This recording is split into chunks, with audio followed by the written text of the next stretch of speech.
There's no computer on earth that's as awesome as the human brain. You know, a computer can't imagine. Your brain can.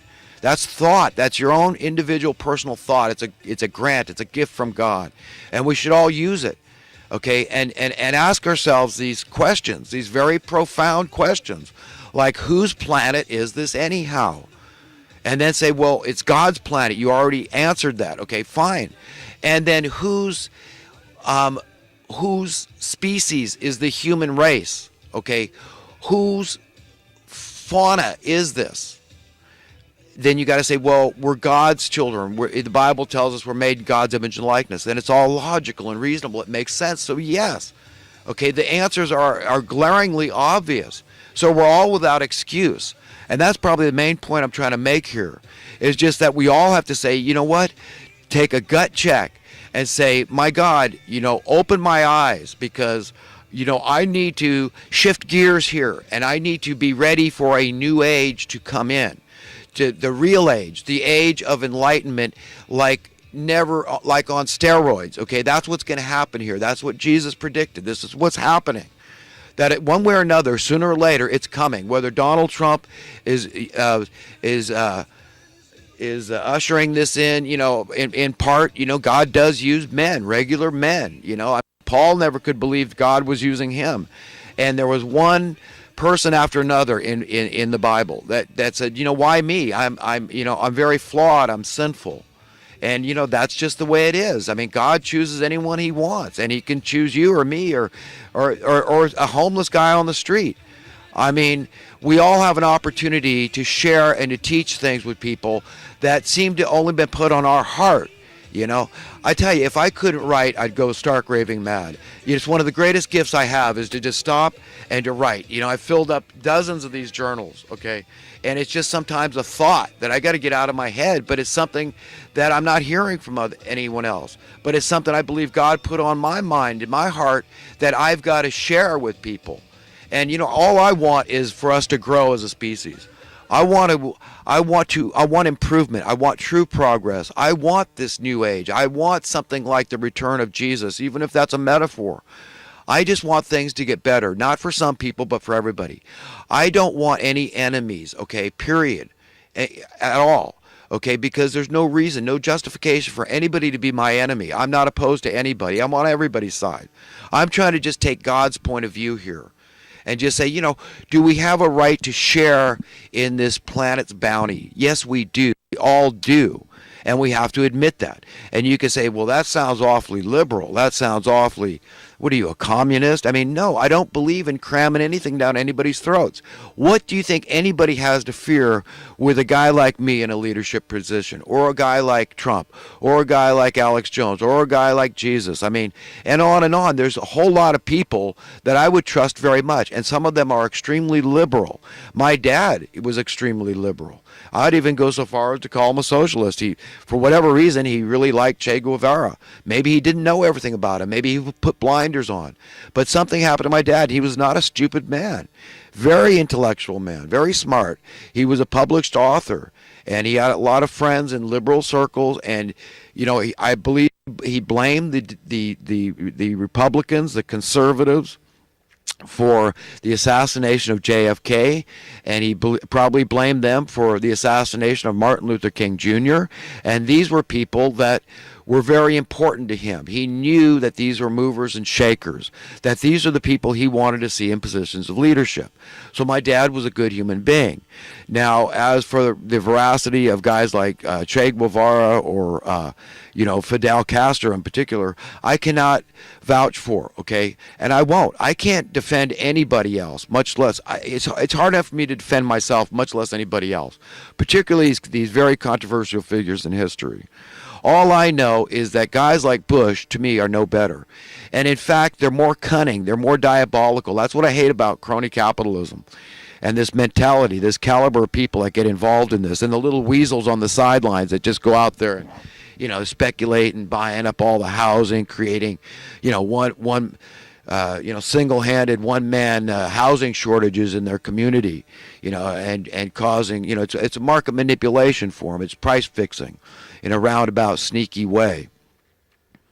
is what it is. And the reason that I object to that, and I don't, point out, well, look at the market manipulation in gold or silver or, some other luxury, because I don't care about those things. Those things aren't important. Those things aren't an essential human need. But your essential human needs are few. They're food, shelter, and water. That's it. Really, when it comes down to it, that's it. And, I always knew that was it. And I probably, before I learned from my real estate economics class that, that's the truth. That's it. That's what is taught, even in secular schools, that we only have those. Even clothing is not, mentioned. And energy is not mentioned. Because, we could live without those things. Conceivably, you could start burning firewood and we could make clothes out of God knows what, anything just about. And, so anyhow, I probably digress a little here. But, I'm just pointing out that very good people often are social, have a socialist philosophy and liberal philosophy, and they are Democrats. And and conversely, very good people are conservatives, and they're true capitalists. 180-degree difference from crony capitalists. And, these are egalitarians. Again, these are people that are willing to have a level playing field to say, you know what, you are born entitled, you are born righted, and we should all respect each other and understand that the greatest asset we have is each other. It's each other's labor. So if we're willing to give of each other's labors, even as born prosperous human beings, that's a way we've got to, we've got to cultivate that. That's the direction we've got to go, and we've got to get it. And we've got to say, if that's God's will, then let it be my will, and let him ready me. Let him, sow those seeds in my heart that will grow and empower me, strengthen me to stand in a world like that, because it is a lot different. And yeah, it'd be traumatic for me. I mean, I ask myself the same questions anybody else should. Would I work really if I didn't have to? If I was born with equal access to everything, and I was born a king and you were born a queen, and on, and that's the rule of the day. We all have to ask ourselves those questions. So we have to say, well, do you trust your conscience? If God asks you to do something, not tell you, okay, but asks you to do something, will you do it? That's all we have to ask ourselves and say yes. If you're willing, then yes, then you will be found worthy to inherit the surface of the earth, because big changes are coming. This separation that Jesus talked about is coming. And the wicked are going to be separated from the righteous. And it's going to be a whole new day. And, this is just the way it has to be. Whether you think it's mean that God, sticks the evil people, the undeserving ones, together in this place called hell, whether it's a metaphor or otherwise. But that's just the way it is. And it has to happen, because it's just not fair. It's not fair to the righteous people, to the good and decent people that are willing to live in a world of peace and harmony and justice and mercy and goodness and contentment for everybody, not for some.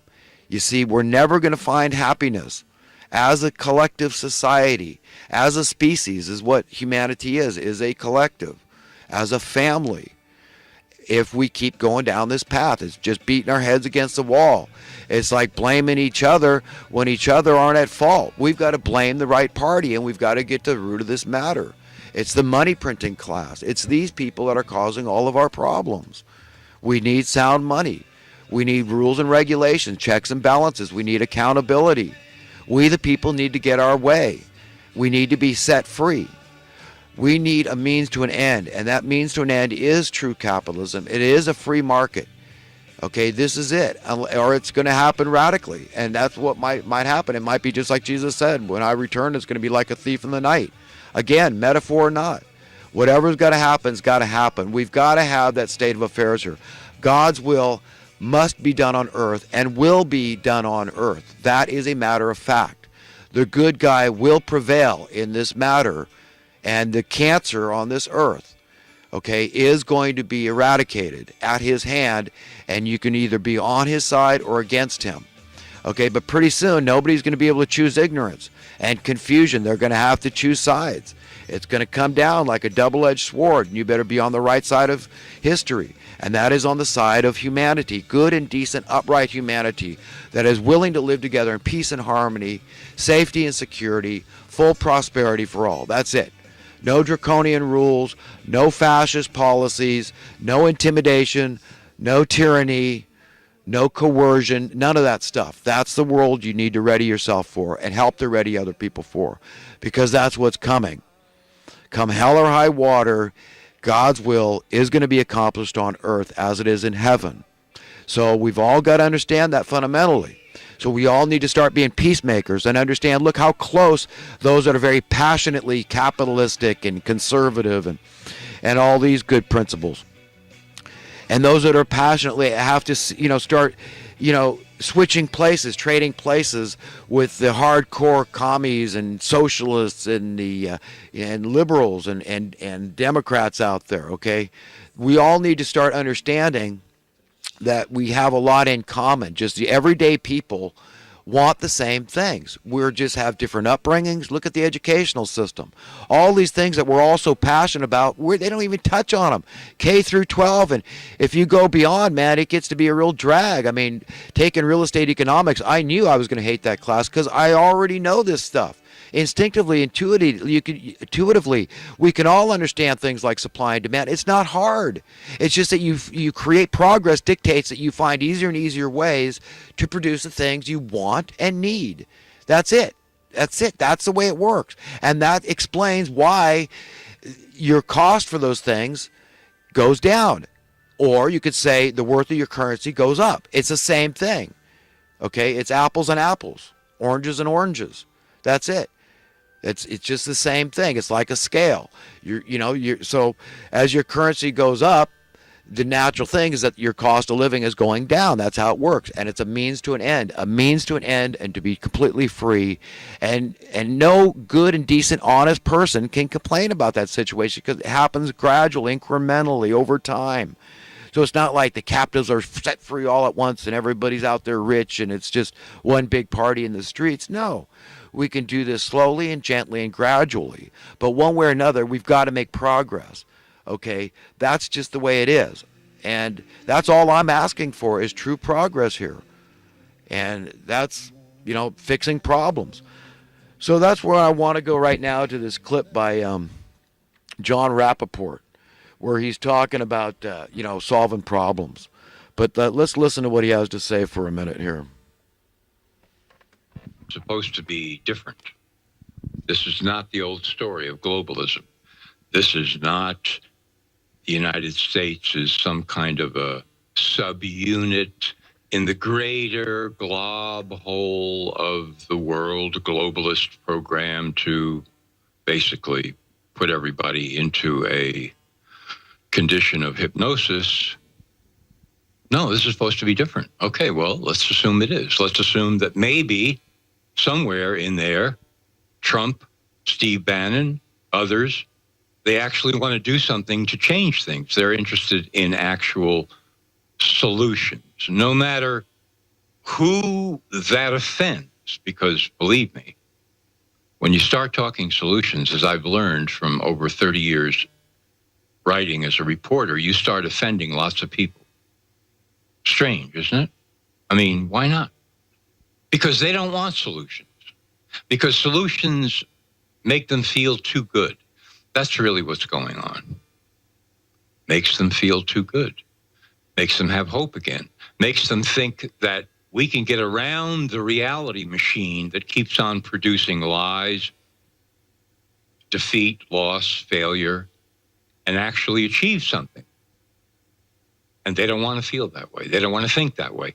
They just want to rest in the swamp, along with the other creatures of the night.